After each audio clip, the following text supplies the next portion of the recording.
1 milyong estudyante inaasahang magbabalik eskwela bukas. Pero mga mag-aaral sa ilang paaralan sa Malabon, sasalubungin ng baha.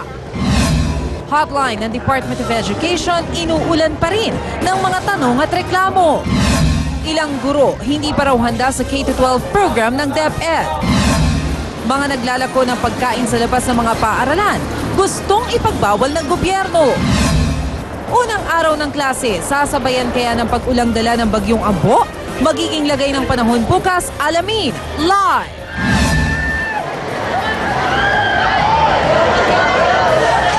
Lalaking posibleng wala sa katinoan, umakyat sa poste ng kuryente sa Quezon City.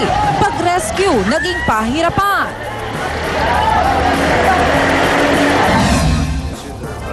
Plano ni Chief Justice Renato Corona na magturo sa law school. Tinawanan nga lang ba ng Malacanang? Nominasyon para sa punong mahistrado na papalit kay Corona simula na bukas. Balita sa ibang bansa, portrait ni Queen Elizabeth II ginawa ng isang panadero gamit ang libo-libong cupcakes. Big launch ng Kapatid TV5 at Action TV International. Pinilahan ang husto ng mga taga San Francisco, California.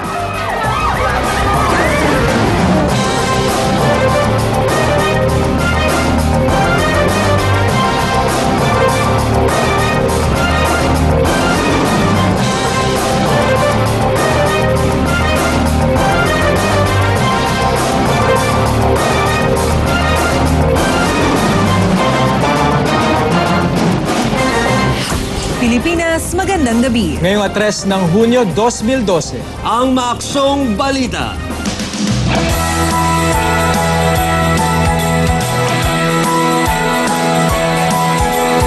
Pasukan na bukas pero hindi pa rin napapahinga sa mga tanong at reklamo ang Action Center ng Department of Education. Sa ilang eskwelahan naman, malamang na problema agad ang sasalubong sa mga estudyante. James Beltran, ikwento mo. Pisperas na ng pasukan pero dito sa Dampalit Elementary School sa Malabon, ito ang pambungad na eksena. Ang daanan papunta sa mga classroom, lubog sa baha. Nilagyan lang ng mga tabla para makatulay ang mga estudyante patungo sa kanilang mga silid.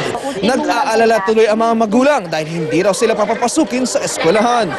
Pagpasok ng mga estudyante rito, kagaya niyan, may tubig yung dinadaanan nila. Kung hindi sila gagabayan ng magulang, kawawa naman yung mga bata. Sa loob naman ng mga classroom, kalat-kalat pa rin ang mga upuan at mesa. Mayroong pinipinturahan pa at ang iba, semento pa lang. Pero tiniyak naman ng principal ng paaralan na tuloy-tuloy na ang pasukan bukas. Mayroong dapat tapusin para hindi naabala bukas. Yung mga naging problema namin nakarang taon, medyo kumbaga sa naka 70% solved na. Dahil yung daan na bagamat itong Arcruz ay binabaha, mayroon na kaming alternative road na madadaanan.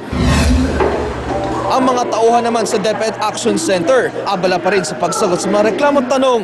Sa higit 2,000 kasong dinulog sa kanila mula nang buksan ang Action Center noong Mayo 28, nanguna pa rin tanong ang tungkol sa bayarin sa eskwelahan. Sumunod ang mga tanong tungkol sa enrollment, lalo kapag transferi ang estudyante. At tungkol sa K-12 program ng gobyerno. Pero sa monitoring ng DepEd, mas mababa naman daw ng 100 hanggang 200 ang matatanggap nilang problema ngayong taon kumpara noong 2011. Yun ay nagpapakita na yung ating mga eskwelahan ay mas nagiging responsive na sa mga pangangailangan ng ating mga magulang at ng mga estudyante. Kumpiyansa ang kagawaran na unti-unti na nilang natutugunan ang mga problema ng mga estudyante at mga paaralan. James Beltran, News 5. Simula na rin bukas ang pagpapatupad ng kontrobersyal na K-12 program ng Department of Education. Pero ilang guro ang aminadong hindi pa sila handa para rito. Gerard Garcia, ikwento mo. 3 dekada ng guro si Solita Daz. Pero sa pagbabalik eskwela bukas, kabado raw si Ma'am. Sisimulan na kasi ang pagpapatupad ng bagong curriculum ng Department of Education na K-12 program. Hahawak si Teacher Sol ng grade 7. Pero reklamo niya, kulang-kulang pa ang reading materials para sa mga estudyante. Sa amin na naman ba manggagaling ang pagpapasirox, gamit, may kartulina, sa amin yun. So tingin ko dagdag na naman sa gastos namin yun. Kulang din daw ang training nila para sa bagong programa. Nasa hanggang 2nd quarter lang daw sila at ang module para sa 3rd at 4th quarter. Sa Agosto pa raw ituturo. So anong dapat? Hinto muna to pag-aralan, kailangan may definite na target, may curriculum, yun ang gusto namin. Depensa naman ng DepEd. Isolated case lang ito dahil sumailalim na sa training para sa K-12 ang lahat ng guro sa buong bansa. Patuloy din daw ang pagbibigay ng mga reading materials para sa mga estudyante. Paglilinaw ng mga guro, walang masama sa bagong sistema pero mas maraming problema para ang dapat tugunan ng DepEd bago ang implementasyon ng K+12. Gaya na lamang ng kakulangan sa silid-aralan, guro at maging ng mga palikuran sa eskwelahan. Sa datos ng DepEd, nasa 68,000 pa ang kulang na classroom, 140,000 ang kulang na sanitation facilities at mahigit 100,000 guro pa ang kailangan. Taon-taon ang daming pumapasa sa licensure examination. Kaya lang ang problema natin, hindi ready yung system para i-accommodate sila. Makikipag-meeting bukas ang grupo ng mga teacher kay DepEd Secretary Armin Luistro para iparating ang kanilang mga hinaing. Pero kahit may mga problema, magtitiis muna ang mga guro para gampanan ang kanilang sinumpaang propesyon. Gerard Garcia, News 5. Naka-heightened alert na ang Philippine National Police para sa pagbubukas ng klase. Higit 100,000 pulis ang ipapakalat para sa seguridad ng mga estudyante, guro at mga magulang na maghahatid sundo. Magtatayo rin ng help desk ang PNP sa mga eskwelahan. Partikular daw na tututukan nila ang mga snatcher na karaniwang umaatake kapag pasukan. Ang MMDA naman magpapakalat ng 1,600 traffic enforcers sa EDSA at sa mga school zone sa QC at sa Maynila para ayusin ang daloy ng trapiko. Tiyak na marami ang nakatutok sa magiging lagay ng panahon bukas. Lalo na at nasa bansa pa rin ang bagyong Ambo. Sa ngayon ay lumakas ito at bumilis habang kumikilos palabas ng bansa. Pero hindi pa man ito tuluyang nakakalayo, isa na namang sama ng panahon ang nagbabadyang maging bagyo.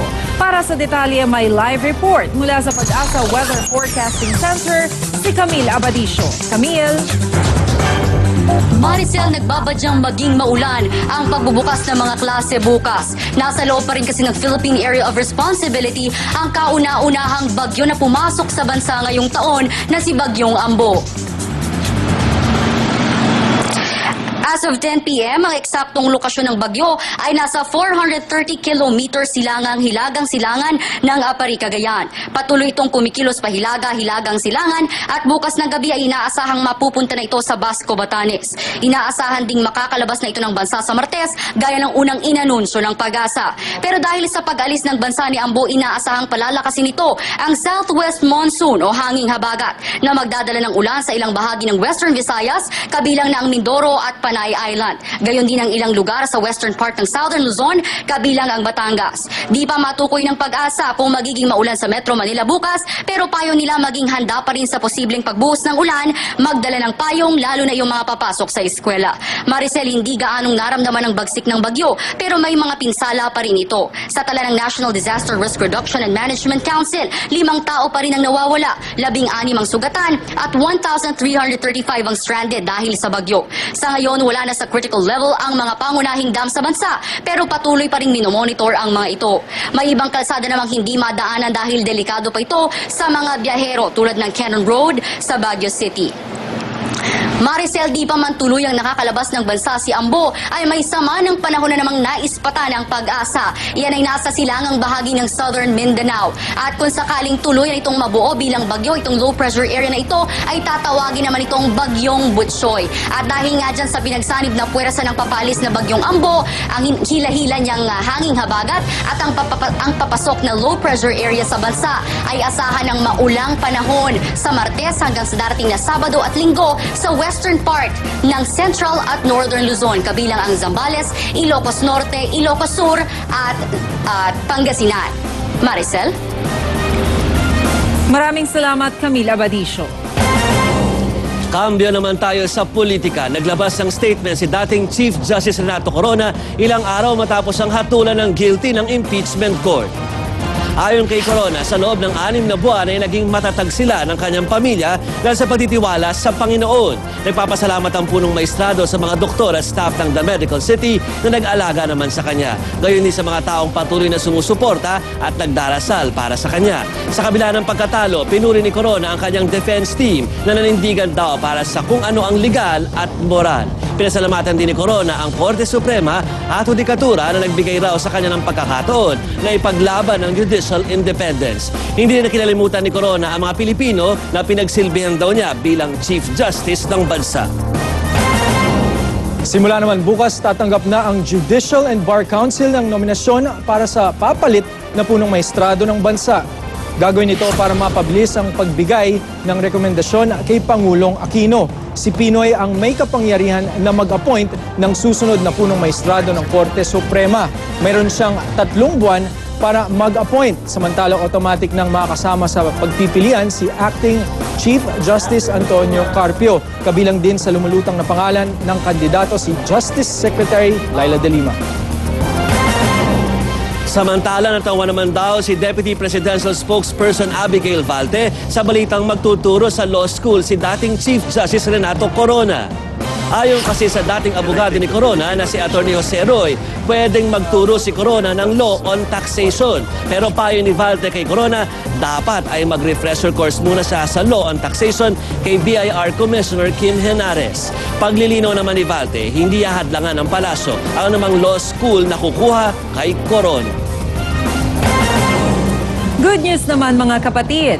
Sumunod na rin ang iba pang kumpanya ng langis sa pagpapatupad ng rollback sa presyo ng produktong petrolyo.